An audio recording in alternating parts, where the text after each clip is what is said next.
Hey guys, it's Tim Gillette, and we're back with another Tim Gillette show here today. I know I'm just doing a ton of them today because I've got so many great people who are friends in my life. And after all, I want to reach 100 interviews in 30 days. Why? Because number one, I want to get to know some new people. Like the last couple I've gotten to know personally for the first time. But today's guest, or this hour's guest, is someone who I've got quite a personal history with, let's just say. We go all the way back to, I think last week. No, we go all the way back so long that I think we can finish each other's sentences. And in the pre-broadcast, the first thing we do is we ask about each other's families because we care and know, each one of us know each other's families. To the point, he knows my kids. I even know some of his kids. It's just the way it is. But Paul Finck is our guest today, and Paul Finck is the Maverick Millionaire.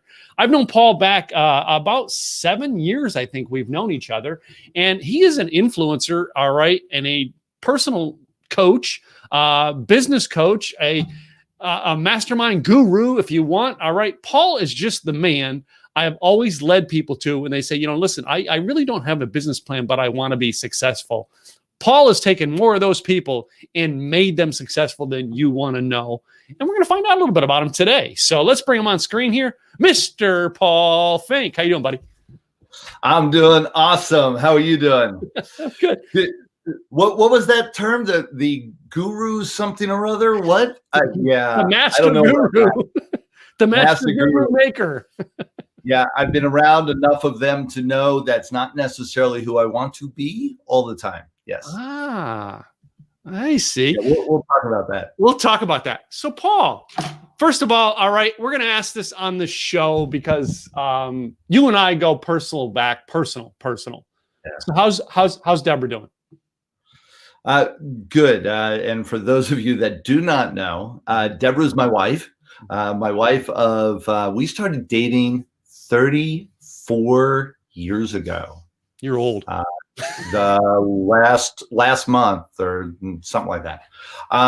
Yeah, it's a while ago, and just my soulmate and the person that drives me. That is, I'd be lost without her. And we have a scare and had a scare recently. So she was diagnosed with a big mass in her chest. Found out it was a sarcoma in her pulmonary artery that was the size of a baby alien. And they went in and did open heart surgery on her last 3 weeks ago. Yeah. And pulled this big mass out. And now she's going to start on chemo, and everything looks great. It wears on you. It wears on you mentally and physically. And, we're really optimistic. Everything looks good. They pulled out the mass, and she's alive. And every day we go, "You're alive!" Yeah. Oh my gosh! And I'm thankful to hear that, by the way. And it's one of those things that you forget to appreciate just waking up. Yeah. My grandfather used to say 2 feet above ground is better than 2 feet underground. And we've learned to really appreciate that in the last couple months as this became reality in our world, and then was diagnosed properly and effectively, and surgery. And night before surgery, we all said goodbye because you just don't know. And it was one of the scariest things I've ever lived through. Yeah. And I didn't mean to start the show on a downer, but my heart goes out. Yeah. We go back to we know each other's kids, we know each other's wives, and we're family, and yeah. And I wanted, and in sharing this, I'm open book, and you know that, Tim. Yeah. Ask me anything, come and get in my face about anything, talk to me, communicate. And I've lived a diverse life, if you will, experienced a lot of things. And every time I go through something like this, it helps me grow and develop. And I share it to inspire others that, and I don't, can we just be a little profanity in the room here? Is that okay? Yeah, a little bit. I'm okay with it. Yeah. So, shit happens to everybody, and it happens to everybody. my belief is it happens to everybody fairly equally. Mm-hmm. It's a matter of how we handle it. It's a matter of how we deal with it and how we respond to it that makes the difference in our life. And so much of my history has proven that. So much of my history has given me the strength to keep moving forward and to say, okay, so here's another phase in our journey. Mm-hmm. And it's how we approach it, and whether it's going to get us down, Mm-hmm. beat us up, pull us off track, or whether it inspires us to be even greater. Mm-hmm. And that is almost everything that you face in your world. You can have those two responses. Mm-hmm. It's the fight or flight. And so what's going to really be the key for you? And so this was another amazing experience that really hit home with all that. And I've seen you and you've seen me through some tough times over the past 6-7 years. We've known each other, and it's, I got to say, you know what I mean? You're one of the most positive people I see. No matter what hits you, you're still optimistic. All right. Yeah. And have we cried before? Yeah, we've cried, but you know what I mean? We're real. We're men. We're not trying to put on a facade. And that's what I like about you, Paul. You're real. Thank you. Yeah. Yeah. Yeah. It's, my emotions are there, and yeah. I wear them on my sleeve and say, okay, here's what I am. And some people, man, now that's not always a positive response sometimes, because I am just who I am. And some people love it, some people not so much. And some of the people that hated it, they learned to love it later because they learned who I really am and what I'm about. But it just be real. Let's talk about one of those emotional moments real quick. Can we? What was that? Let's talk about one of those emotional moments. Can we? You know where I'm going. You know where I'm going. Yeah. Go right ahead. Paul and Hold on. So the possible death of my wife wasn't the emotional moment in this story, right? This is it. Is that what you're telling me? No. But this goes back to how cemented we are as friends. Sure, and how emotions, yes, we are emotional men, but we are both of us are kind of alpha male type people, but we're both caring and loving towards those around us, including each other. And a couple months ago, Paul was scheduled to speak at my event, and his mother-in-law was passing away. Our father-in-law. Yeah. And he last minute couldn't make it. And he called me, Tim, I'm sorry. You wouldn't believe how apologetic, Tim, I'm sorry I got to let you down. And it's huge, but that goes back even further. Many, many years ago, we were, and just as pause on that, do you know that the first gig up until the recent challenges that we're having in the world right now, that was the first gig I've ever missed in whatever it's been, 13, 14 years as a speaker. Yeah. First gig I've ever missed. Yeah. I will go through hell and back to make sure I'm there, I'm on time, and I'm present full out. Yes. And that was the first. And I had to be there for my wife. My wife was having a hard time with what was going on with her father. And it was imminent, and we had to change plans instantly. And Paul, I also, though, but I wanted, where I'm going with it too. Yeah. As many years ago, I was at a function, and Paul and I always, when we see each other at a function, are always joking around with each other. Always. It is our thing that they know the two of us are playing some joke on somebody or each other. You got to have fun wherever you are. Yeah, Come on. We are the example of have fun no matter where you go.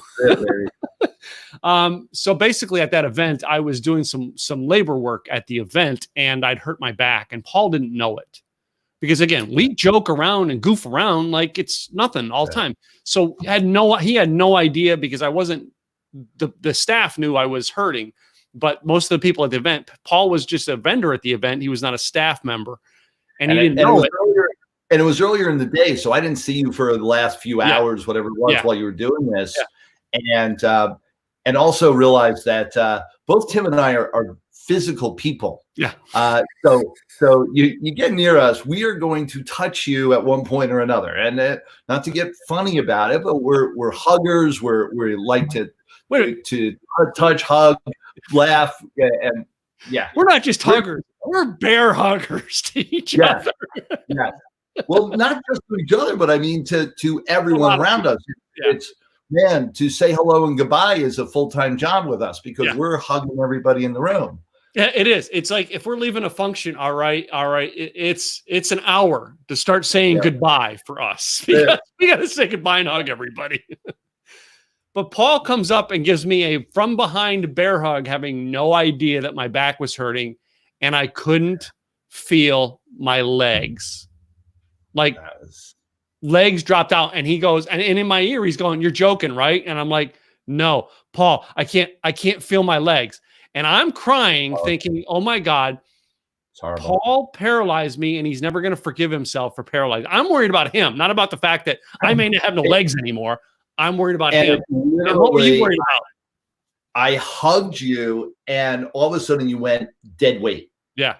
And so I'm hugging you, you're dead weight. And now I'm holding you because I'm behind you. I can't see your face. Yeah. I can't see what's going on. I thought you were just teasing me and kidding around. Yeah. And so now you're dead weight. I'm like, I can't hold you forever.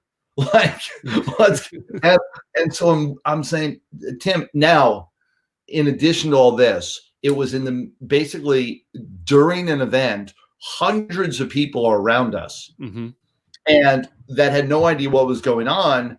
And yet it was loud enough. I couldn't like hear you properly as to what was. So you're not facing me. You're facing away from me. I can't see your face and I can't hear you. All I know is you're dead weight in my arms right now. And I'm getting scared by the second. Yeah. And I mean, you go yelling for, hey, somebody get me a chair real quick. And he sat with me. We got me moved as soon as I could walk. We moved me off the floor away where people couldn't see me. And Paul, the whole time is, that was the first time I ever seen tears in Paul's eyes. Because again, all I'm thinking about is my buddy Paul is going to be upset if he paralyzed me.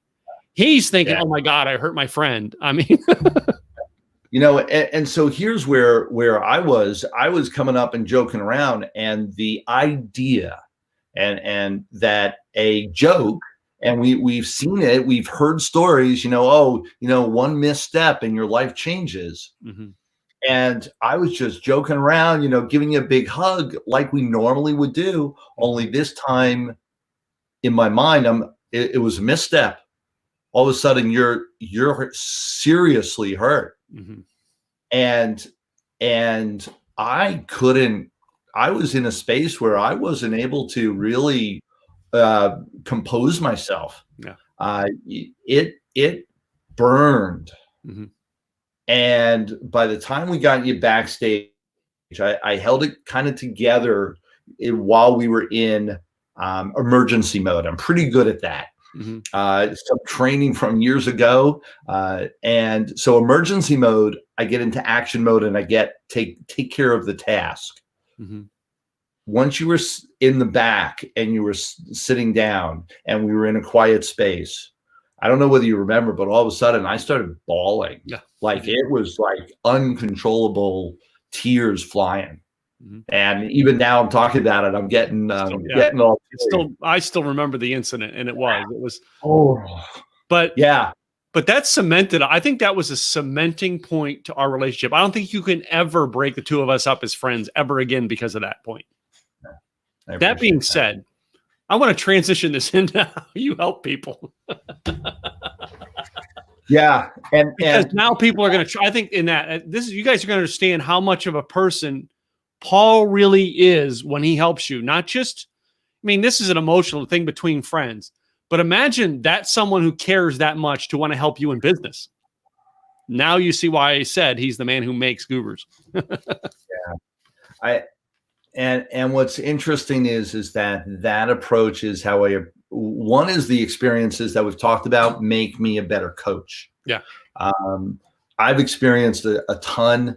Everyone looks at me and it's the optimism and it's the happy-go-lucky and it's that everything's going to work out. Trust the process and let's go for it and build abundance. Hey, Jeffrey. Brothers. What I've experienced is that man, there's been hard times. There's been stuff that's happened to me. There's been a background of pain and suffering from early on, and I bring it forward, and I am a coach from those experiences. I've also been an entrepreneur for the last 34, 35 years now. And that really has helped because so my center is coaching small business and entrepreneurs. And every one of my students, every one of my clients, they're family. And now more than ever, my clients are really have seen that because it's when there's challenge that I come forward. They all knew that they were family, only like I've been giving all my students extra time, extra hours of time with me, one-on-one times, just because they need it now. Yes. They're in want of that extra love and attention and care because they're running scared, or they could be. And so, and I've got a team of coaches as well that I've trained and work with. And we were talking the other day, and the high point of our life, or the high point of our days right now, is talking to our students, because they've all been trained on how to really look at the positive side, how to pull the power from within them and face all the challenges head on, rather than hiding or complaining or whining about it. And so our high point of the day is talking to the people that have been trained with like mindset, that have that approach to life and to the world that makes them powerful and leaders now, rather than people that are hiding in scare and fear. And that's what I coach on, is how do you tap into your inner power to create, even at the worst of times,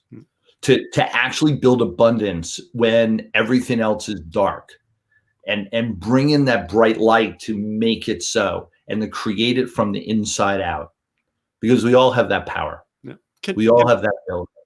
Can I tap into that? You know what I mean? We all have the inside, and you finding it out and tapping into the inside. What started you to be an entrepreneur?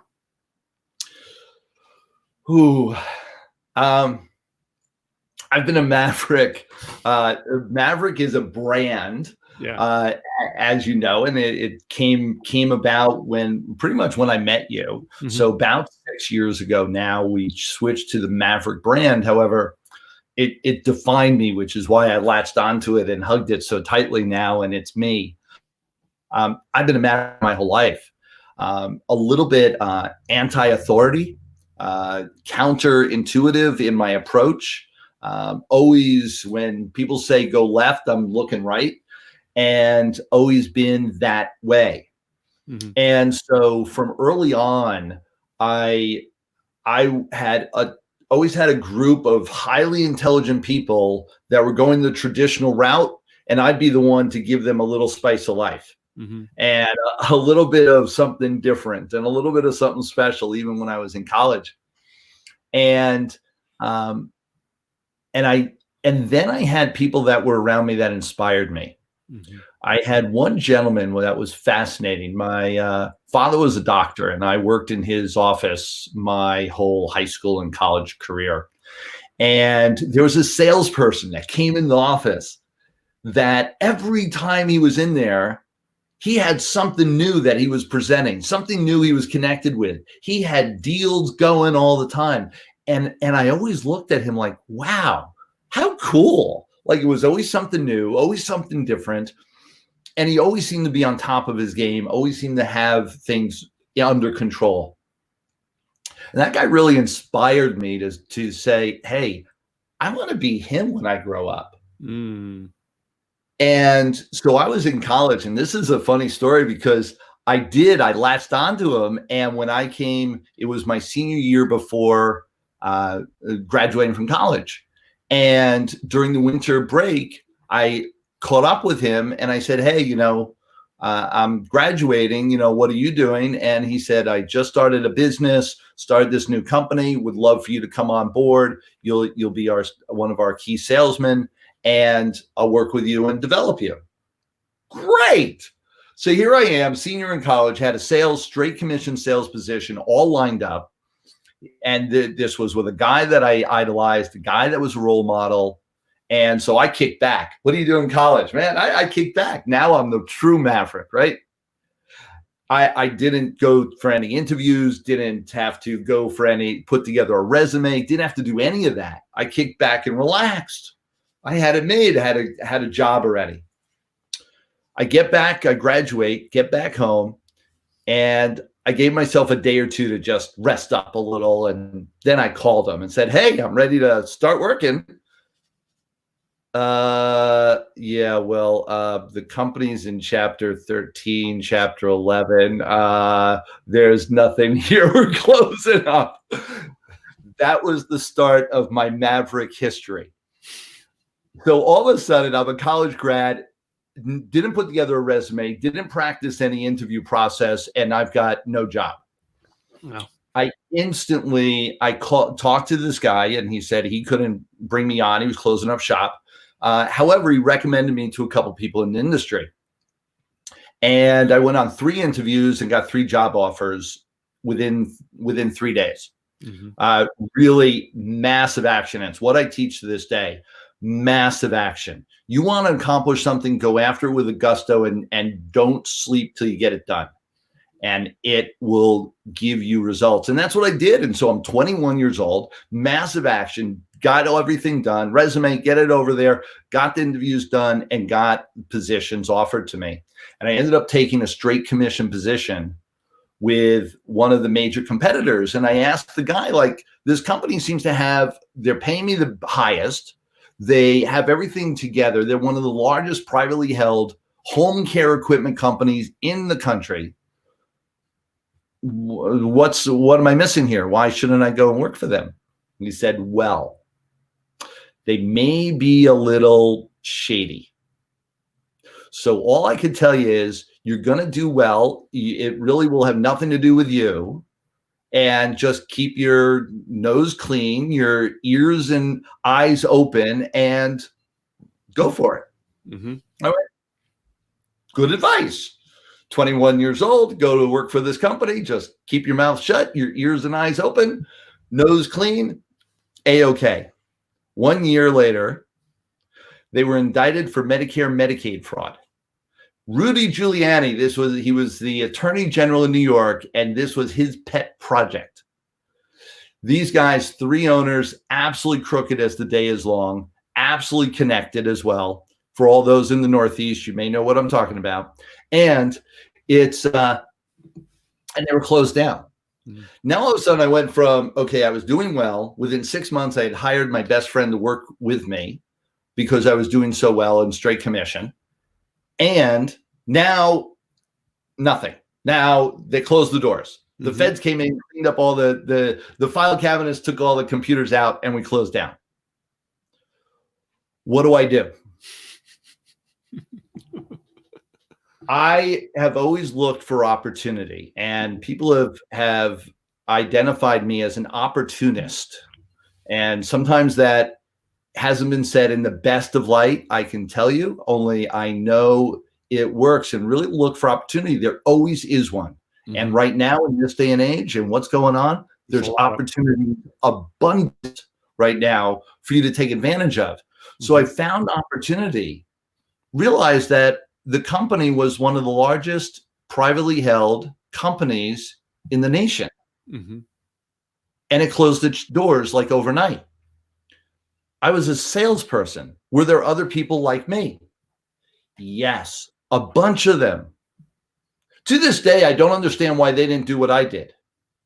I put together a company within 2 weeks, had a brand new company put together with marketing material, logos, flyers, everything put together, and hired the top 7 salespeople, recruited the top 7 salespeople of the company that was now defunct.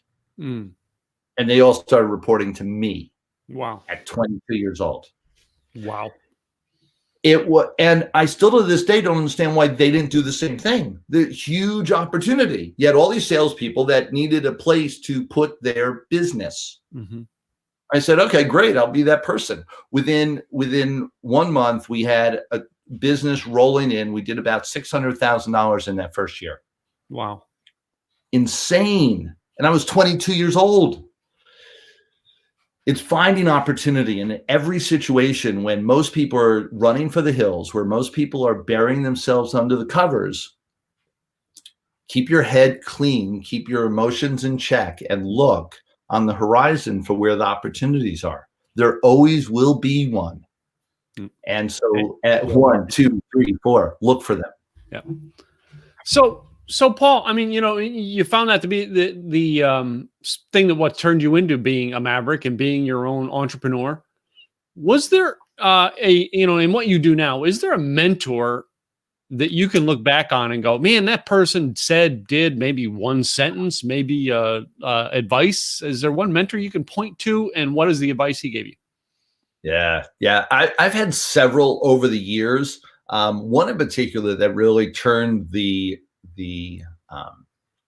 helped me turn the corner, if you will. Over the years, I had developed and done fairly well as an entrepreneur, a small business owner. Mm-hmm. I had always developed businesses that got just so far. Mm-hmm. Just so far. There was always this invisible ceiling that I didn't recognize. I didn't know was there. I just knew as I look back that every year after year after year after year, I made about the same amount of money. It didn't matter what I did. It didn't matter what new industry I went into. It didn't matter what new position or joint venture or strategic partner, what opportunity I touched. The income level and the success was always about the same, not to move. Mm-hmm. for over 10 years. Mm-hmm. And I find that to be true with most entrepreneurs, most small business owners, is that they reach a plateau. And whether it's comfort level, whether it's a certain amount of fear factors, anxieties for pushing the envelope, I reached that plateau.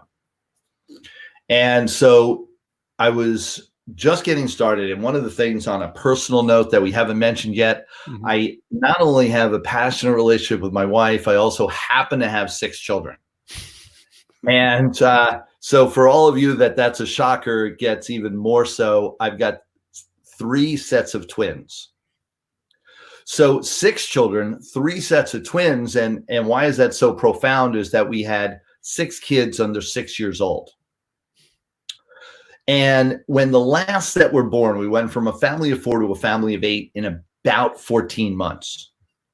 And so now my financial makeup had completely turned upside down. I had reached this plateau that I had been gliding along for about 10 years.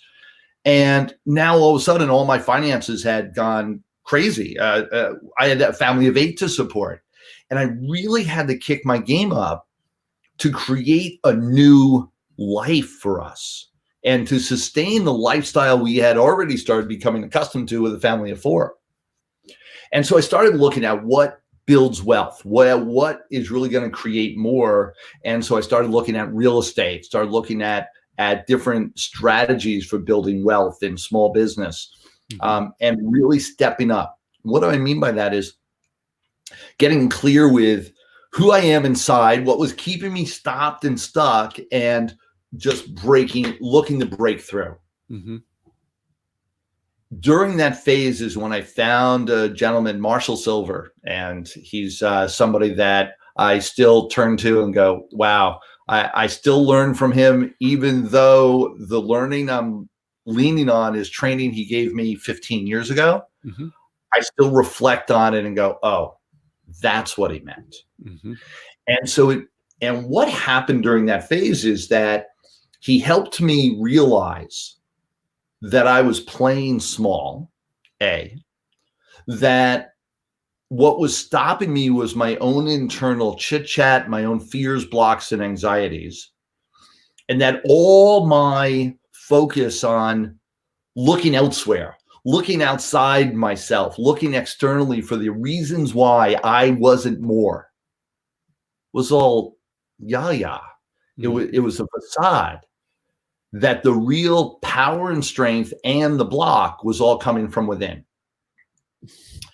And that was so powerful for me. And to realize that that I could.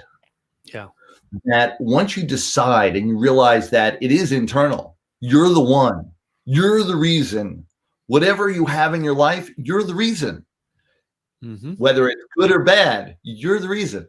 What is that And statement? What is that statement they say? If it's going to be, it's up to me. it's up to me. And it's not just in personal power, like, oh, I'll just work harder. That whatever's happening in your world, the way you show up Mm-hmm. makes the difference in what the results that you're going to get. Mm-hmm.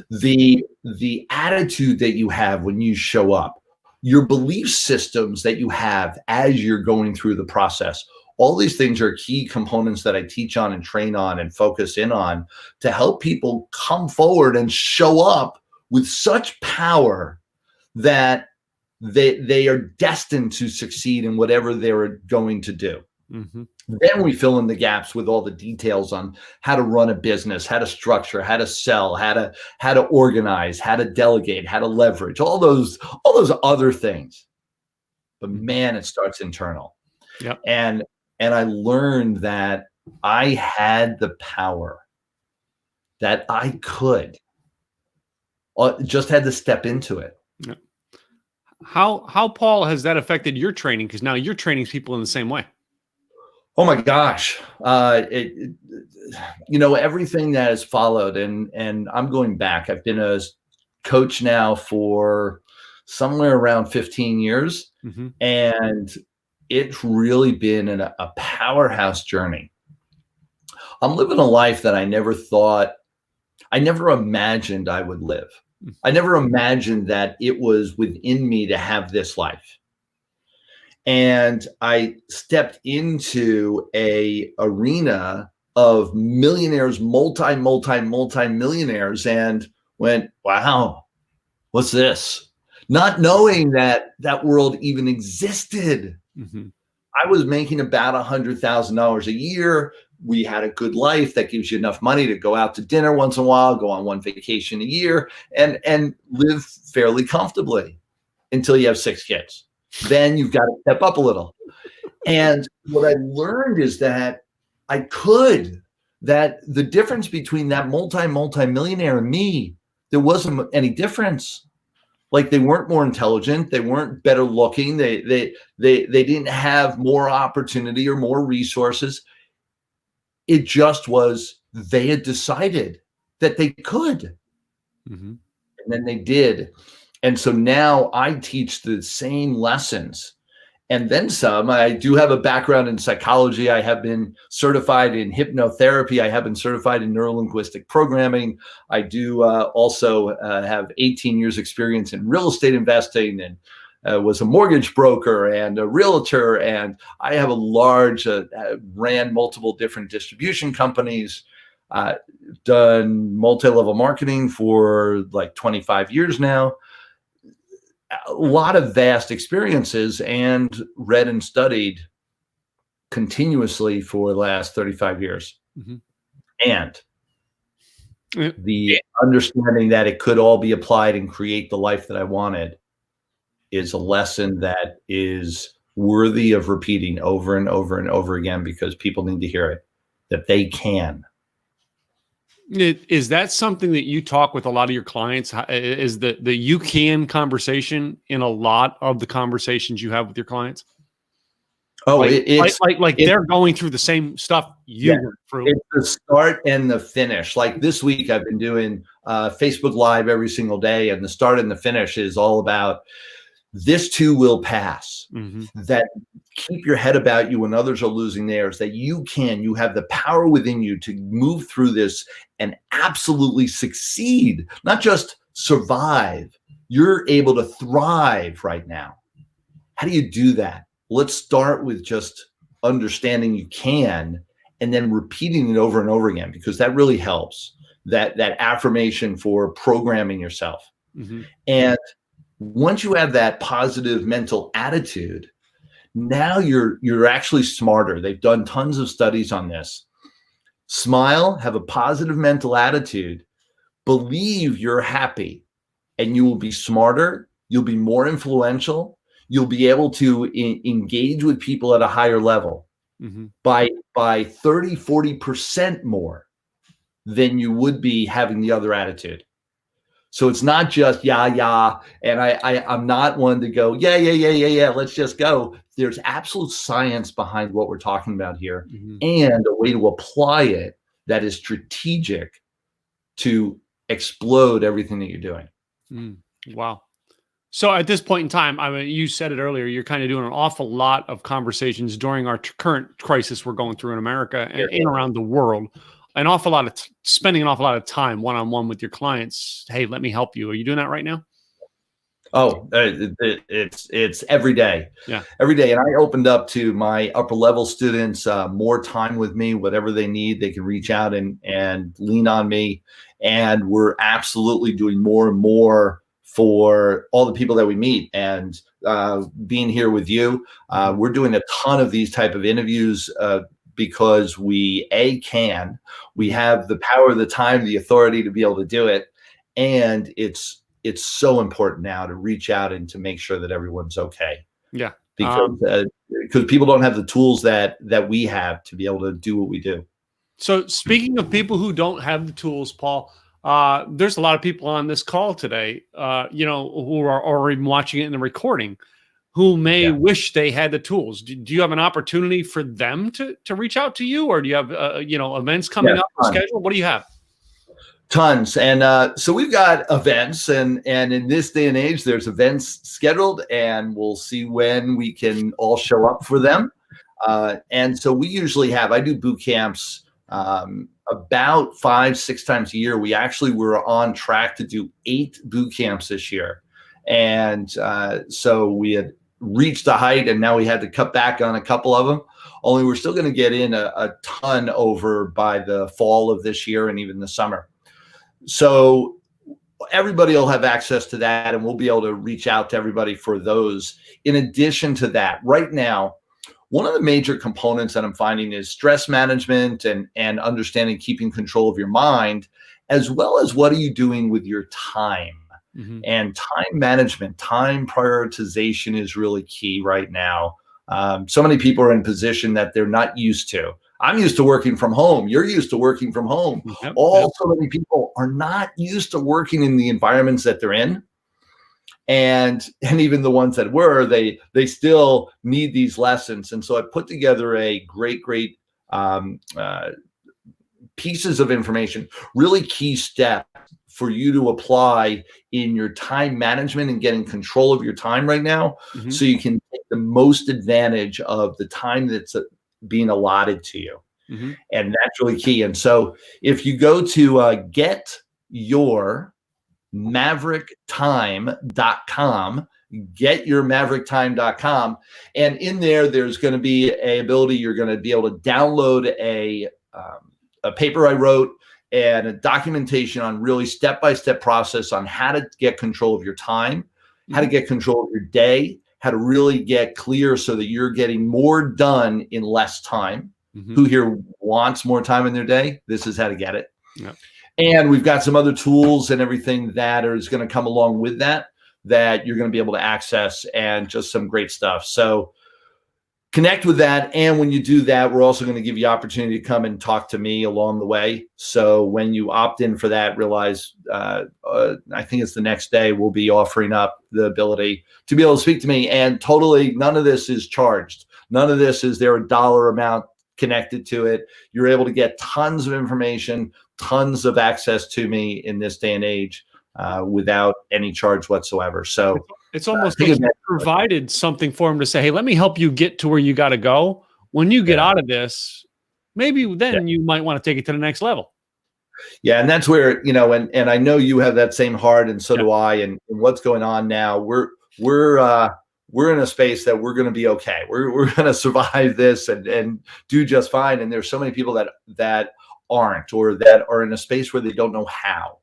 And so right now there's huge opportunities for me to be able to stretch myself and help more and more people, and for them to stretch themselves to grab hold of the resources that are available that they never would have had access to, some of these pieces of information before this. And so take advantage of what's going on now, that these things are available that they normally wouldn't be. Yeah. And I'm here for you. Yeah. So repeat that website one more time for the audio version, those people who can't see it on the screen. Yeah. Your MaverickTime.com. Get your MaverickTime.com and go in there, and you'll get a free download on Maverick Time, getting control of your time management. And then we'll be in touch and doing more and more together as well. So huge opportunities on the backside.